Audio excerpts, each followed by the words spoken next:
안녕하십니까. 저희는 보이스피싱에 대해 몇 가지 사례와 예방법을 알려드릴 예정입니다. 요즘 보이스피싱으로 매일 116명, 10억 원 가량의 피해가 발생한다고 합니다. 보이스피싱이란 전화를 걸어서 금융감독원이나 수사기관을 사칭하여 허위사실로 협박을 통해 불안감을 조성해서 송금 요구나 특정 개인정보를 수집하는 사기수법이라고 합니다. 그러면 지금부터 여러 가지 사례를 함께 보시죠.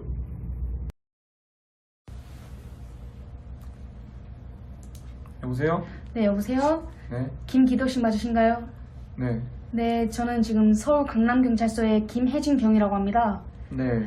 네, 다름이 아니라 지금 본인의 명의로 된 금융권이 상당히 노출된 상태입니다.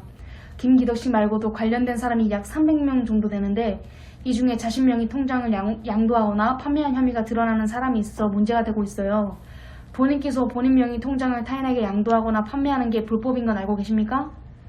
뭐 그렇겠죠? 저는 평소에 통장에 손도 잘 안 대고.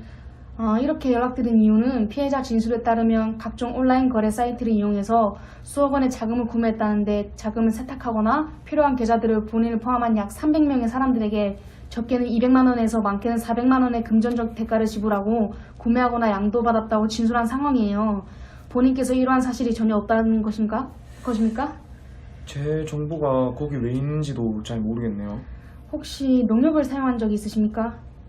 농협 예전에 쓰다가. 일단 이 현성이 전직 농협은행 직원이었습니다. 일단 저희가 은행 측에 확인을 해봤는데 두 계좌에는 범죄 수익금과 사기친 금액이 약 1억 4천만 원 거래 기록이 있었습니다. 1억이요? 제 계좌에? 그러니까 본인을 포함한 약 300명 가량의 사람들의 계좌 속에요. 네.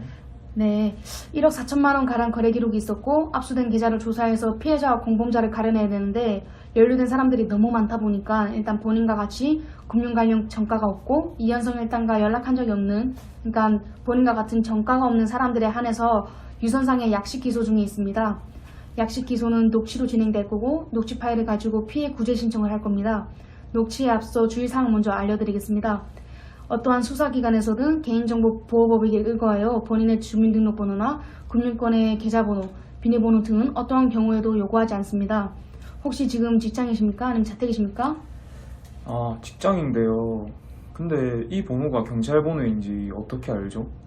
유선상의 녹취조사가 좀 꺼려지신다고 하시면 본인께서 직접 출석하셔가지고 조사에 임하셔도 상관은 없습니다. 조사까지 제가 이 범죄랑 아무 상관이 없는데 가야 하는 겁니까? 아무 상관이 없다니요? 본인 명의로 된 계좌가 범행에서 발견됐는데 본인과 상관이 없습니까?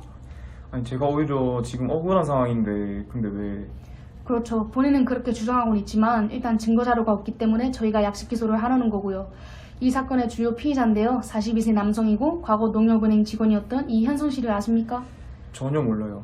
네, 자신도 모르는 사이에 본인의 명의가 계좌가 발견된 만큼 본인이 개설하지 않은 본인 명의의 계좌가 더 있으실 수도 있습니다.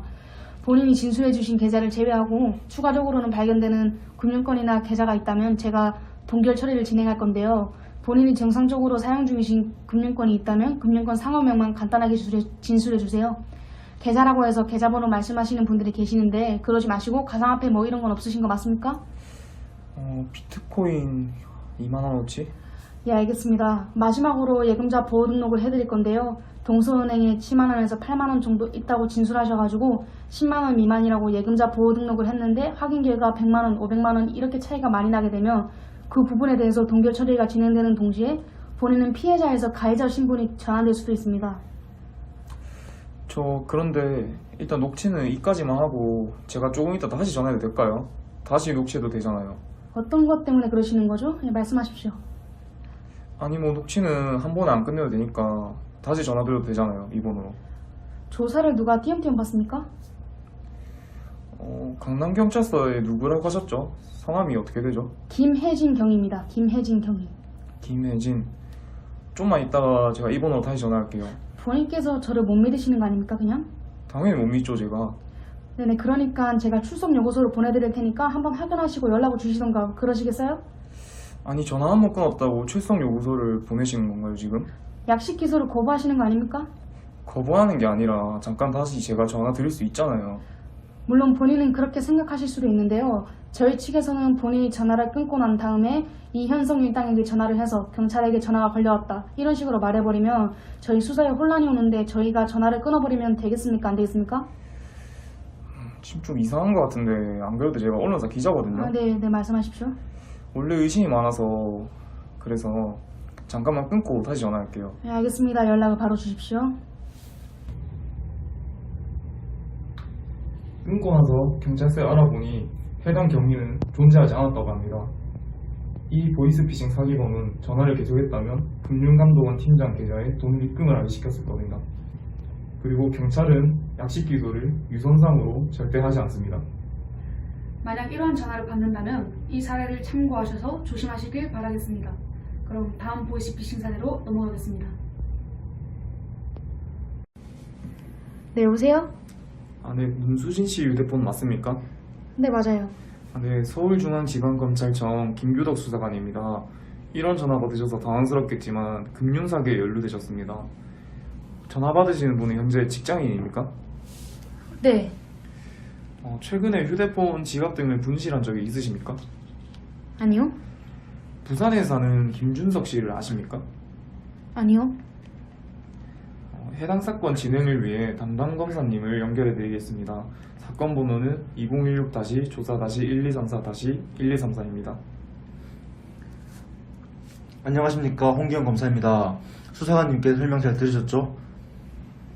네, 그럼 본격적으로 수사 들어가겠습니다. 보안법에 의거하여 기밀 보안 유지에 동의해 주셔야 합니다. 동의합니까? 네, 지금부터 녹취에 들어갑니다. 본인은 지금 이 상황을 주변 사람들에게 절대 알려서는 안 됩니다. 녹취를 위해 조용한 곳으로 이동해 주시겠습니까? 네, 잠시만요. 네, 이동했어요. 네, 이번 사건은 대형 금융범죄입니다. 피해자가 200명이 넘고 10명 이상이 범죄에 가담하였습니다. 그중 문수진 씨께서 이 사건에 연루된 것입니다. 서울 영등포구에 있는 눈높이 금호은행에서 대표 통장이 개설되었습니다. 이 사실을 알고 계셨습니까? 아니요, 전혀 모르고 있었어요. 혹시 휴대폰을 바꾸신 지는 얼마나 되셨나요? 작년 5월이요. 이후에 분실하신 적은 없으신가요? 네, 없어요. 그럼 문수진 씨도 피해자 신분이니 피해자 입증을 위해 협조 부탁드리겠습니다. 협조가 끝날 때까지 녹취되며 협조에 응하지 않을 시에 강압수사가 이루어져 경찰에 출두하셔야 합니다. 강압수사는 총 3에서 4개월이 걸리고 경찰에 약 5번 출두하셔야 합니다. 그 기간에 계좌의 이용은 불가능하며 해외 출장도 불가능합니다. 그러나 협조수사는 2-3시간이면 가능하고 피해자께서 피해자 신분임을 확인해 주시면 이후 경찰 출두할 필요가 없으며 용의선상에서 벗어나게 됩니다. 저희는 문수진 씨의 피해자 신분을 확인하면 용의선상에서 제외시킬 것입니다.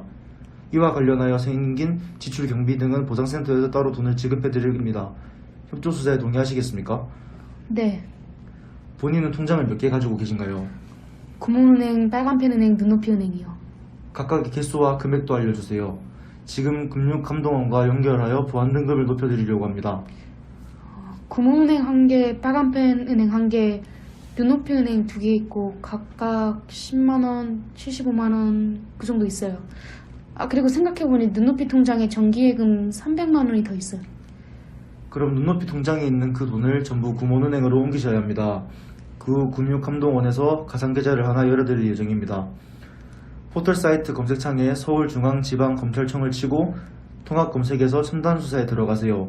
그 밑에 IP 보이십니까? 아니요, 안 보이는데요? 혹시 휴대폰 기종이 어떤 것이죠? 아이폰이요. 아이폰은 호환이 안 되어서 어렵다고 하네요. 제가 IP 불러드릴 테니 직접 쳐주시기 바랍니다. 그래도 안 되는데요? 지금 지역이 어디십니까? 부산 남구입니다. 거기서 가장 가까운 눈높이 금융회사 지점이 어디인가요? 차로 20분 거리에 있어요. 그럼 택시 타고 그쪽으로 바로 이동하십시오. 비용은 경찰청에서 지원해드립니다. 타고 내리실 때 택시 영수증 꼭 챙기시고 후에 비용 청구해 주시면 됩니다. 공문은 점심시간 끝나고 바로 발송해드리겠습니다. 아시겠지만 이번 사건은 제1금융권 직원들이 연루된 사건입니다. 과장 직급의 김두호 씨를 비롯하여 총 10명이 가담한 사건입니다. 저희는 직원들을 모두 잡기 위하여 기밀 수사를 하는 것이고 절대 은행 직원에게 이 사건을 발설을 해서는 안 됩니다. 눈높이 통장 정기 예금을 해지한 뒤 본인 구몬은행 계좌에 모두 입금하세요. 갑자기 큰 돈을 찾는다고 하면 은행 직원이 의심할 수도 있으니 보증금이라고 하세요. 저기 해지가 안 된다고 하는데 다음 주에도 될까요? 수사가 빨리 이루어져야 하지만 이렇게 택시까지 타고 은행에 와준 것을 감안하여 다음 주까지 수사 기간을 연장해 드리겠습니다. 그 이후에는 강압 수사로 들어갈 수밖에 없습니다.